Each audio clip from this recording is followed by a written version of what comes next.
Yan yung bago nating sold guys. Trailer flatbed siya. Makikita nyo. Bali, papakita ko sa inyo lahat kung paano ginawa. Umpisa na natin.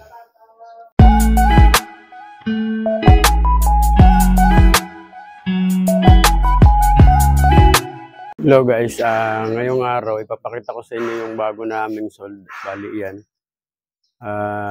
Trailer siya pero flatbed. Yan, kung makikita nyo, ginagawa ng latero namin, nilalagyan ng barandilya. Kargahan kasi ito ng bigas.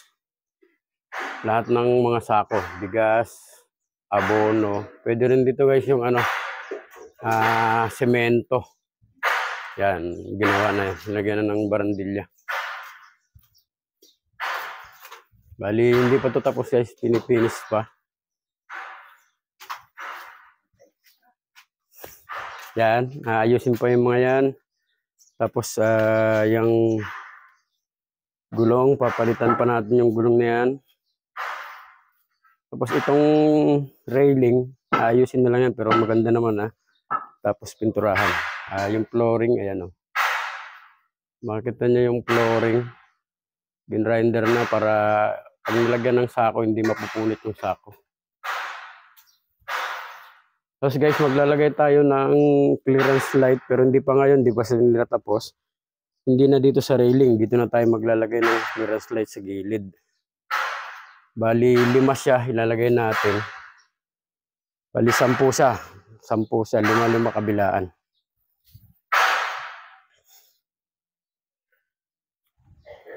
Yan, bali, malapit na rin itong matapos.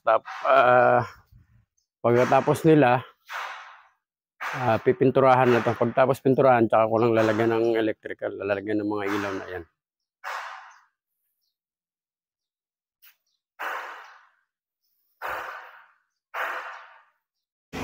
Ayan guys, tapos na. Makita nyo may ilaw na. Kompleto na sa ilaw. Malinis na rin. Yan. Kompleto na sa ilaw. Yung trailer naman natin, pinturado na siya. Lagyan ko na rin siya ng ilaw. Ayan. Pati yung flooring natin, pinturado na. Yan, may mga ilaw na siya guys. Tapos na. Tapos napalitan na rin ang gulong, napinturahan na. Ayan o. Yan. Yan, kompleto na siya guys. Bali, na-check ko na rin siya guys na yung mga hangin niya kung may leak pa. Pero okay na, napalitan ko na yung mga leak. Tapos na siya. So, hanggang dito na lang guys. Maraming salamat sa panonood nyo guys. Yan na. Bye.